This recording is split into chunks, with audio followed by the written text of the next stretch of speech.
Welcome to the Drama Teacher Podcast, brought to you by Theatrefolk, the Drama Teacher Resource Company. I'm Lindsay Price. Hello. I hope you're well.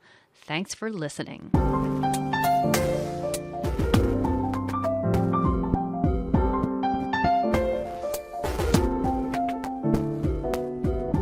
This is episode 189, and you can find any links to this episode in the show notes, which are at theatrefolk.com/episode 189. And today we're talking about lifelines, right? How many of you have ever thought of theater as a lifeline? I have, for sure. I meet students every day who tell me that theater saved their life in one way or another. I remember a particular student telling me after being through 2 hurricanes that being in a play was the only thing getting her through.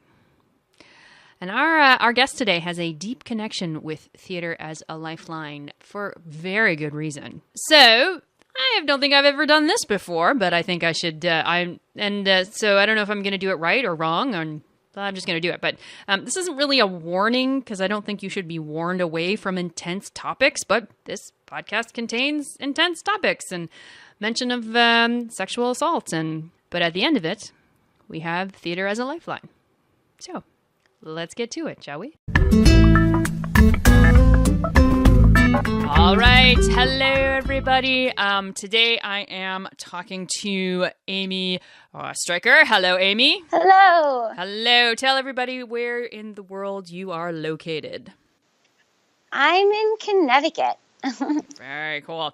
Okay. Now, Amy has a story. It's something that really, I think it's really a good story to share, but then also just sort of the aftermath. I think the aftermath of of your story is what's really interesting. I think is what's going to be really interesting to our listeners.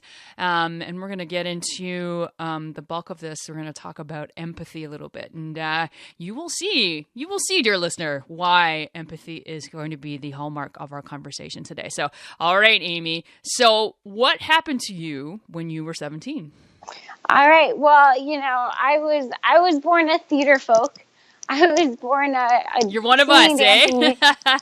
Oh my God. I mean, don't even start. But I was definitely born a musical theater ham and extremely type A driven. That was what I knew my life was going to be like, that I was going to, go to college and study musical theater at University of Michigan and be on Broadway. And that was it. When I was 15, I'd been studying with a really big voice coach in New York who I really, he really looked up to. And, when I was 17, he molested me, and that was obviously a complete shock to me. And I just, completely froze and just, left my body and don't remember anything that happened. And I really kept that inside for, almost a year until I finally told my mother the April of my senior year. And we were going to go for therapy and all that. And then, 2 weeks later, I just had a really bad stomach ache that wasn't going away. And my dad took me. Cool. Now, before we get to the stomachache part, which is the part that I knew, I think that you've hit on something which I think is really important to mention, because about how many of those people who are listening have students who have mentors or teachers, not necessarily in the classroom, but maybe just like you had someone who they looked up to, who were not good people. and I mean, yeah. This voice at first, I have to say, so whenever I talk on podcasts, my mom's like, you have to say how old he is. He was 60 and I was 15. And so, I really looked up to him. He actually wrote a letter to my parents asking if he could be my godfather. It was a whole kind of typical grooming thing. But I really looked up to this guy because, he was one of the top teachers in New York. And I think we really connected because I was always kind of an old soul. When I was younger, and always connected to, trees and spirituality. And he seemed to have this deeper side too. So, I really looked up to this teacher as someone that, not only could give me, theater and vocal skills, but you could kind of nurture that kind of part of me that loved like the inspiration behind creating and theater and art. And so when, he started molesting me, not only did I lose faith in my mentor and just have this whole, confusion, but I also kind of lost trust in, what had always really inspired me, in theater. You start to question everything, and so my world just kind of like changed overnight, and I think, well, should I go on with my story? Yes, because unfortunately you are only just beginning. This is not the this is not the awful part. This is in the end. I'm scared. It's a happy ending. No, yes. You know what? I apologize for being. That was a flippant thing for me to say, and I don't think that. God, right. You're like, if you were a playwright, you're like spoiling my story. but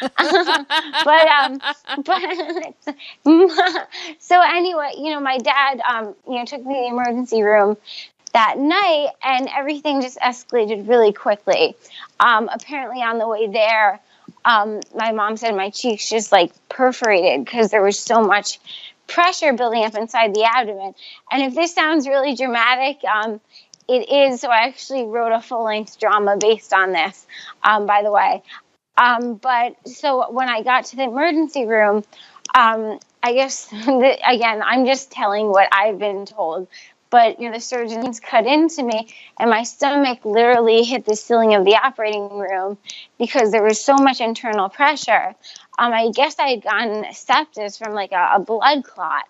And so if I had gotten there minutes later, the fluid would have gone to all of my internal organs and I would have died. So it was really kind of like divine timing. And so I had just gotten my college acceptance letters that week. So now I was in a coma for months, and I woke up, nearly a year later, having no idea what was going on, thinking I was still going to Michigan. And, I had been healthy my whole life. So it was really like waking up in the twilight zone. But I think that was also a big advantage on my part because like I didn't know how to be sick. And I was also kind of like the same stubborn brat I was before I got sick. So like, I never, as a kid, like creativity, it was literally my life force. Like I was always creating something. I got, sent to the principal's office because like I would like tap dance on my teacher's desk when she left the room. So that had always spurred me on. So I think the biggest fear when I woke up from a coma was like, oh my God, like I'm going to be a has-been at 18. As a performer, all you want to do is connect to the world.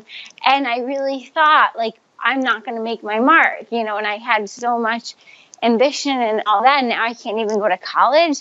And then the doctor tells me finally that, I don't have a stomach anymore and I can't eat or drink. And they don't know if I'll ever be able to again. So, it was a lot to take in at once. But I think what really kept me going is, my creative spirit really never died because, it's amazing. It was all I knew how to do at that time. And I think that's really what made me not feel victimized and really feel like myself, even when my life had changed overnight. I mean, I'm like glossing over how terribly, frustrating and ups and downs and all that stuff. But I think that general mindset was kind of the constant that helped me through the many, many ups and downs. And so I was discharged from the hospital months later because, I was medically stable and, I was not in a life or death situation anymore. And I think I credit that because, my amazing family just literally stayed in the ICU with me for all those months, which is why this full-length drama I'm working on is kind of like a comedy because the 6 of us living in a small ICU for months, believe me, they were all ready to kick us out by the time I was okay. But anyway, I was discharged from the hospital because I was stable, but the only thing was that like I didn't have a digestive system, so the doctors were basically like, okay, like you're stable now, go home, but you can't eat or drink, and, we'll send you a bunch of IV fluid every week, and, we'll stay in touch. So, like, I mean, it's kind of easier to be in, like, the nest of a hospital when you're protected against, like, faucets, and, like, all of a sudden everything becomes a trigger. I couldn't be with people. It was a very scary way to live. Yeah. Oh gosh, yeah, I can't imagine. And I mean, how many of folks who have been through the same thing that you have been through are there? I mean, there must be. No, Yeah. I was like written up in a medical journal because, like, I don't have a diagnosis. They're still not sure exactly what happened.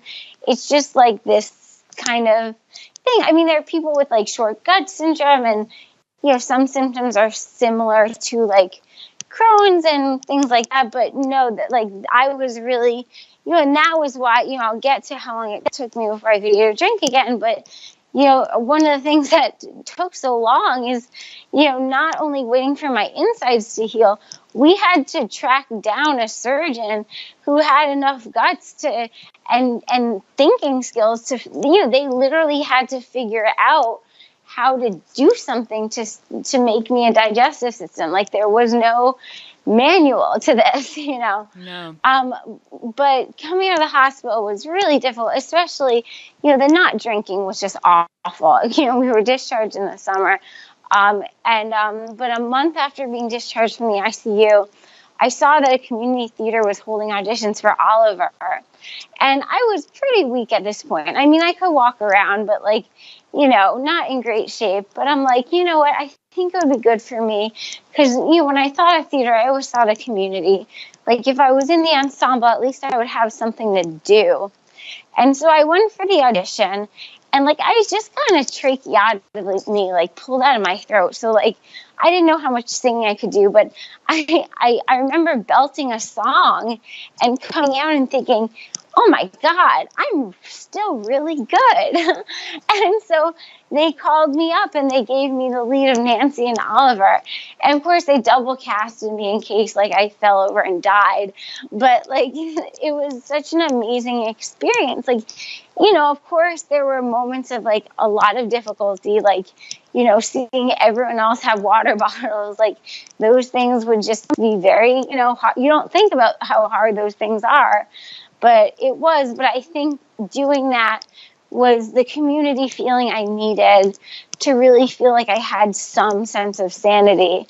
And I think that's what theater has always been for me. You know what? It's always been, yeah. Yeah. Because I want to like really hit this home for folks, like, just in terms of when you growing up, that theater was the thing for you. And then you had an experience where it seems that trust in theater and that love of theater was taken away, and then an additional thing where you sort of realize that it wasn't taken away, that it was your lifeline in a sense. And that actually comes up a few times in my story.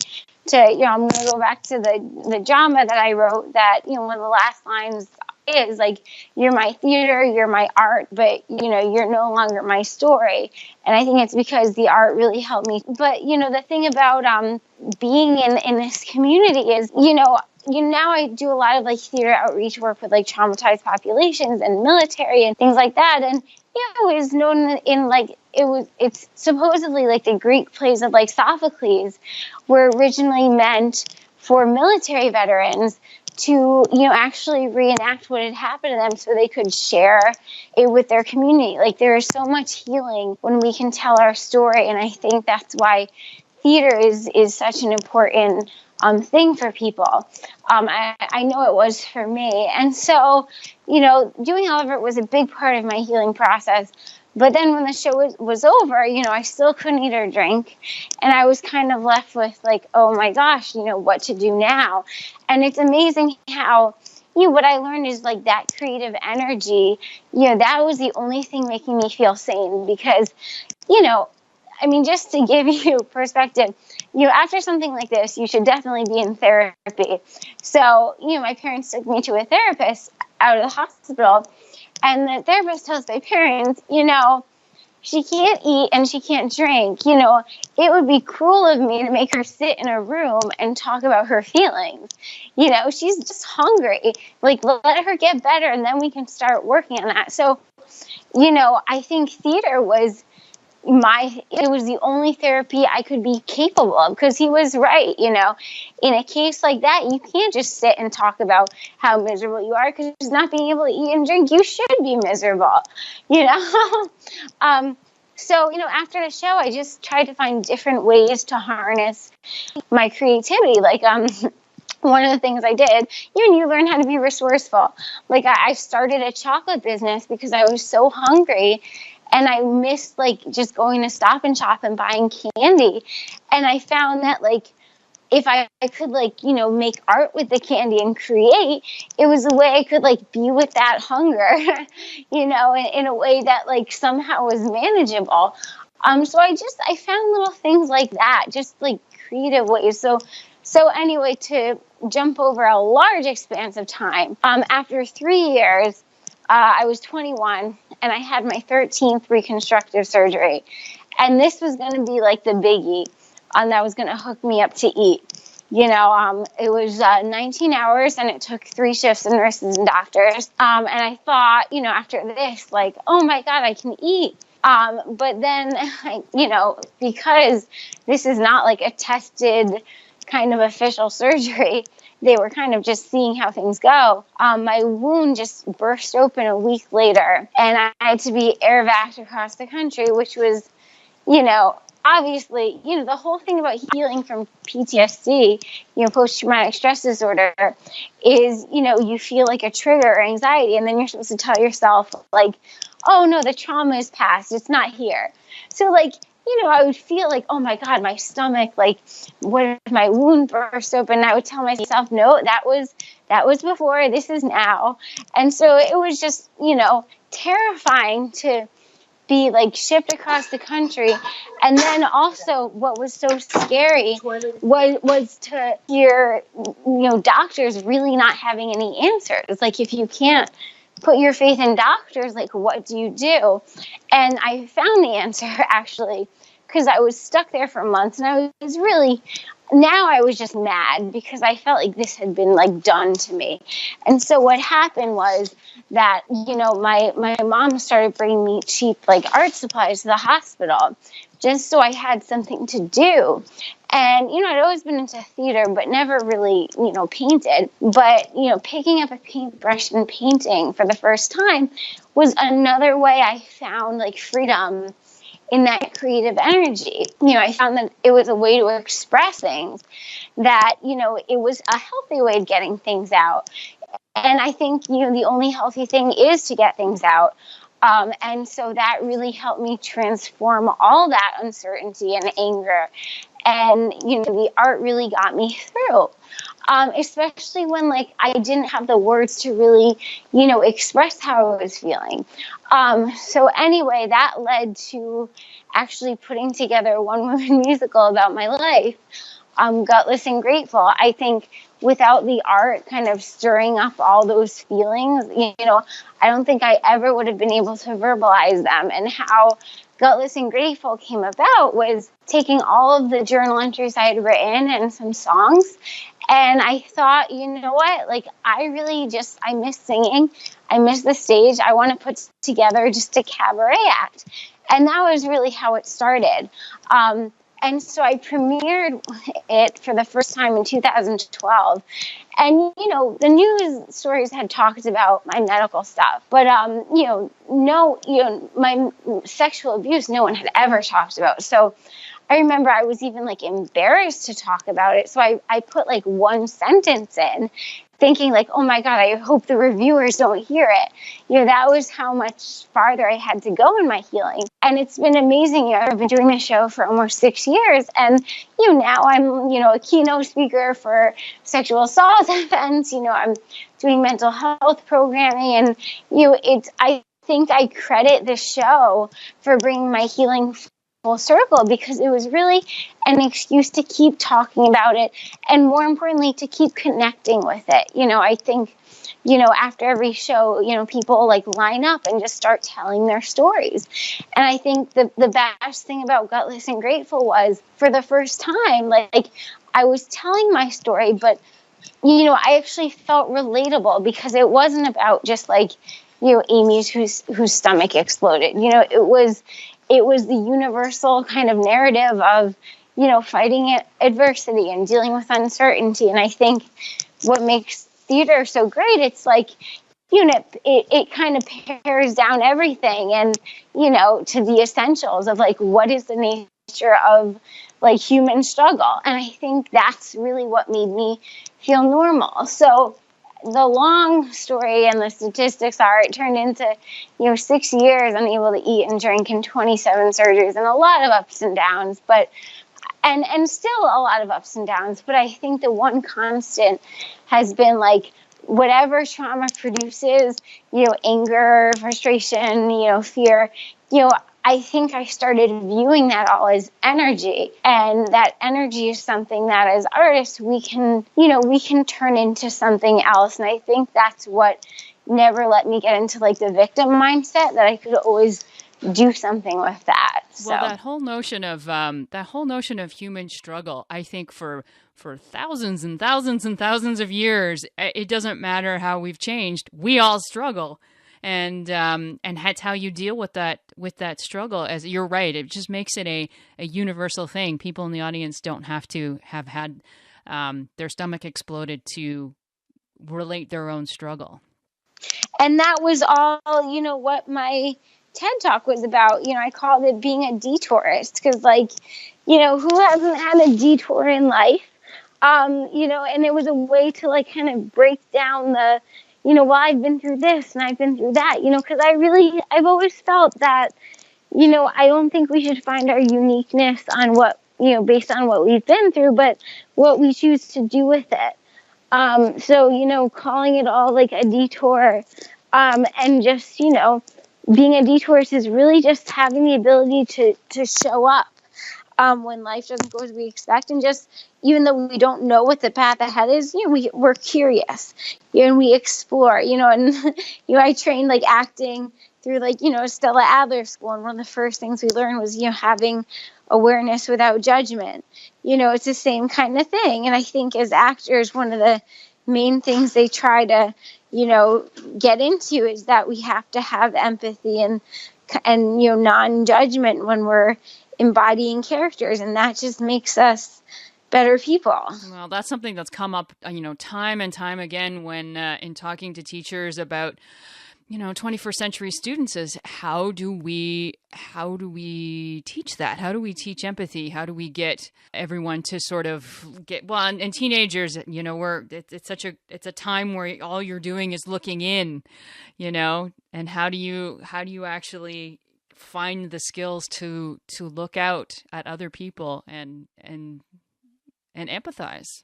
Right. I mean, in a scene, you're forced to be, an empathetic collaborator. It's forced like give and take. Otherwise, you're not being a generous, scene partner. It was actually really interesting for me, because I finally did go to college at 25 years old, and I spent a semester at the Eugene O'Neill Center, which was amazing.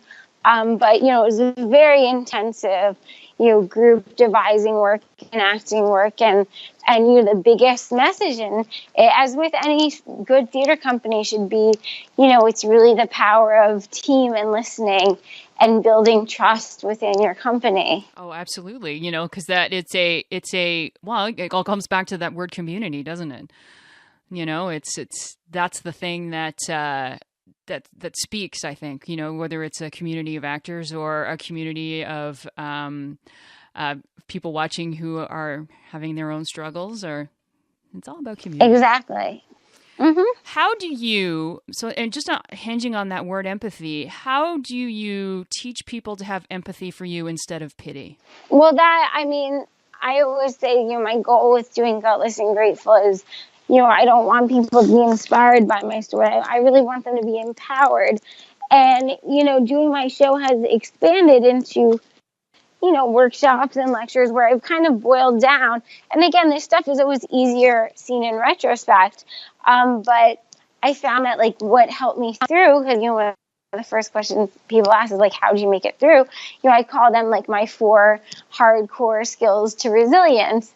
And they may seem like kind of cheesy inspirational words, but they were actually very serious survival strategies that helped me survive, which is, hope, gratitude, creativity, and sharing your story. And I hope by making, starting it off in those general terms, I'm showing that, look, like I was just a theater kid like anyone else. If you had told me, that I was going to go through all this, and I would have been like, no, I'm not going to even try.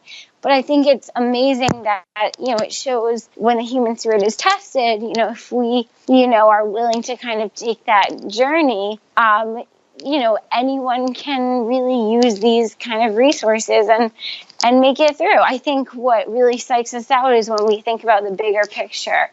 I know if like I had known the bigger picture, like, oh, it was going to be 6 years, and I would have just said, nope, not happening. Well, it's so true. It's so true that when the big picture is a daunting, just life. Exactly. Not even. Let's not even talk about what's it like to go through like 6 years of surgeries. Just life. The big picture is daunting for a lot of folks. Yeah. But it's one day at a time, right? It's just like it's one. And actually, I like the notion of it's kind of one expression at a time and one sharing story at a time, and just like and just finding ways to. It is empowering to think about how creativity and how theater can be change your life is not exactly what I'm looking for here, but can move your life forward, right? Exactly. And it teaches you basic life skills. And I think the best way to learn anything is by practicing it. And I think theater asks us to do that, to show up, Oh yeah, like to show up, to be there for your, for somebody else, as opposed to just thinking about yourself. Yep. To speak up, and also just that whole notion of self-expression and trying to find the words, whether it's words or whether it's it's paint or whether it's whatever it is, trying to find the way to express instead of leaving it inside. I think it's all exactly. It's all things. So what's the future hold? Like theater's been your lifeline and your survival tactic, and now that you are doing TED Talks and you've done more. You have done more than a lot of people have done when they think of a life in the theater. If you've already written a musical and a one-person show, you've already performed that. You've already been a TED presenter. So where will you go next, and where will theater take you next? Well, I think, first of all, doing Gutless and Grateful has been an amazing experience. I really thought of it as just going to be, a one-time thing. And, I've been touring it to theaters for the past, whatever years. But what's been even more amazing is being able to take it to, conferences and schools and use it for so many different things, for, trauma education, for women's leadership, for business. I never thought I'd be the keynote speaker for like entrepreneur, conventions and things. So that has just like opened my perception as a detour, but also, I think as an artist, we want to keep challenging ourselves. And so, if I just did Gutless and Grateful for the rest of my life, I wouldn't be happy. So now I've kind of, gone back to my artistic roots. I think performing that show over and over again was a very huge part of my healing. But now I'm really diving into a bunch of other projects and really feeling how, creating things has always made me happy. I mentioned that I'm 30 and I'm graduating college next week, which I'm super excited about. Awesome. Yes. Congratulations. Thank you. But my final project was actually, I conducted hundreds and hundreds of pages of oral history interviews with my family about my grandma who survived the Holocaust. and I had wanted to make a documentary drama kind of thing. And so I did it for the first time this weekend, and it was just so powerful.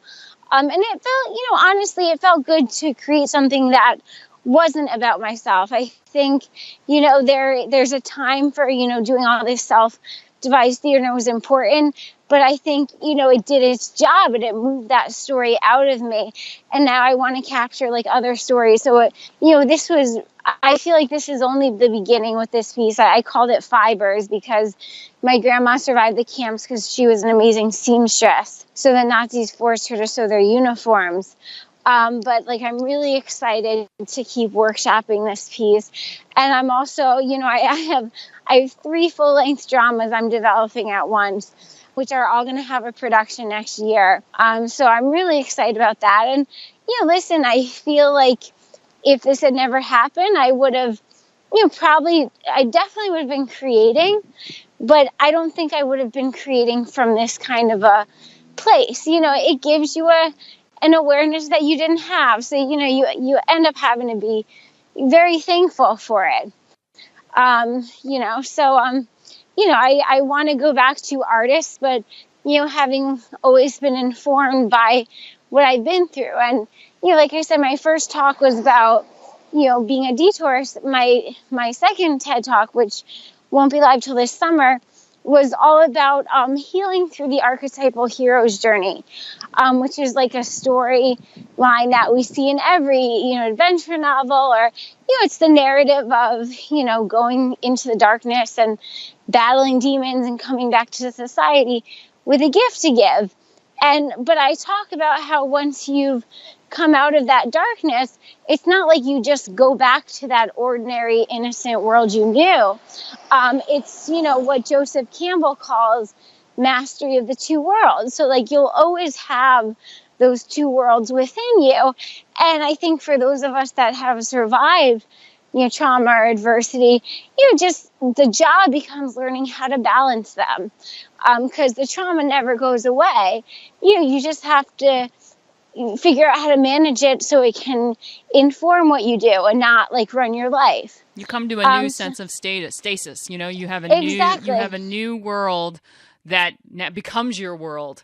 And right. And I think that's why theater can be such a great tool, because it gives us a container to manage that other world in, at least for me. What a great way to put it. It's like a container of, like, and, particularly if you are dealing with trauma or you're dealing with, and there's so many levels of trauma, that to put it into containers so that you can live your life.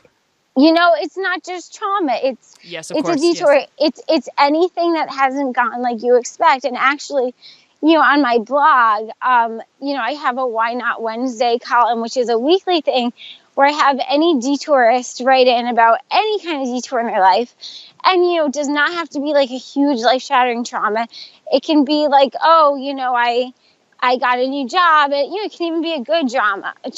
Like, one person, like, quit their job as a doctor and became like a surfer in Hawaii, and it led them to this and that, but what's so fascinating is, I have over 100 stories by now, but what I love is each detour is different, but you can still trace the same emotional arc, and more importantly, you can see that in the process of actually just writing it, some of them are realizing themselves for the first time what they've got from it. And I think that's the power of, expressive writing, of creativity, is, we don't get out of trauma automatically knowing what the gifts are. We have to do the work as artists. I think in creating, we find that meaning, Well, and I think that as we wrap this up, it's like, well, what is a life without detours? That I think that when we're all 15 years old, we're all thinking that this is the path that's happening and it's a straight one and there's no detours and I know exactly how my life is going to work out,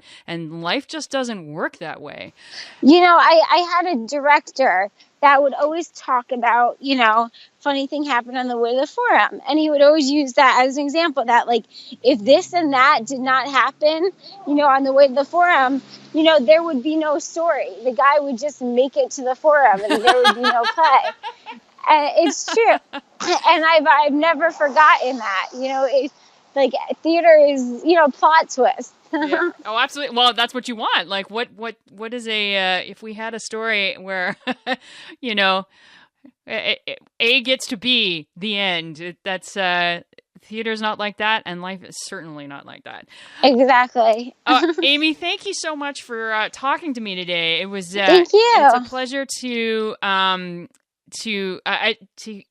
hear the. I love theater, lives in the theater, and about how when people have, they go with the detours, and that you're using theater in your life in a way that is not the traditional. And I think that's important. I think it's really important for people to see that there are many ways in which creativity and theater can be incorporated into a wonderful life. I mean, as a closing statement, I'll say that, creativity was my life force. Like, again, I never got 1 ounce of therapy through any of this because there was never a circumstance really where I could. And I had to, theater is a lot of trial and error, improv and messing up and play and learning to fail. And I definitely struggled with a lot. And definitely had a lot of medical setbacks, a lot of emotional setbacks. But again, going back to theater as a container, I mean, I think when I viewed it with that perspective, I felt like I couldn't fall. I always had that lens of creativity, and maybe it's just how I grew up that I was always like that. But now when I give presentations, I say you don't need to think you're an artist to create. We need to adapt those skills. Take out a napkin and start doodling, but find some way to express yourself where you're not pressuring yourself to just think yourself out. Because believe me, I think the one thing I've learned is that our minds are so overrated. I hear you. Okay, thank you so much, Amy. Thank you.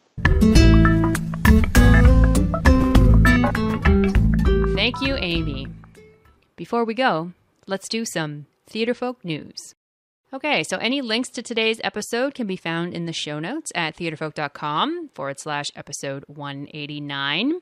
And we've been talking about lifelines today, and we actually have one that we would like to share with you. And I don't know, it seems a bit weird to do, but I really think of this as a lifeline. Are you a drama teacher just starting out, or have you gone back to the classroom after a break? Or maybe you've been in the classroom for 20 years teaching, or maybe you've been in the classroom for 20 years teaching English, and all of a sudden you find yourself with a drama class on your schedule. Or how about this? You are a one-man band. You're the only drama teacher in your school. Where's your lifeline? We've got one for you. We're really proud of our education arm here at Theatrefolk, and especially our Drama Teacher Academy. You want a lifeline? We've got one. Join DTA and get involved. Get involved particularly with our private Facebook group. Any question you have, answered. Any struggle you have, hundreds and hundreds. That's right. Not tens of tens or 20s of 20s. I don't know if there's such a thing as that, but hundreds of teachers know exactly what you're going through. And any success you have a cheering audience. I just want to share that with you, that if you need a lifeline, we've got your back here. And you can check out what we have to offer, dramateacheracademy.com, all one word. Or you can look in the show notes, theatrefolk.com/episode 189. Okay, so where can you find this podcast? We post new episodes every second Tuesday at theatrefolk.com and on our Facebook page and Twitter. You can find us on youtube.com/theatrefolk and on the Stitcher app. You can also subscribe to the Drama Teacher Podcast on iTunes. All you have to do is search for the word Theatrefolk. And that's where we're going to end. Take care, my friends. Take care.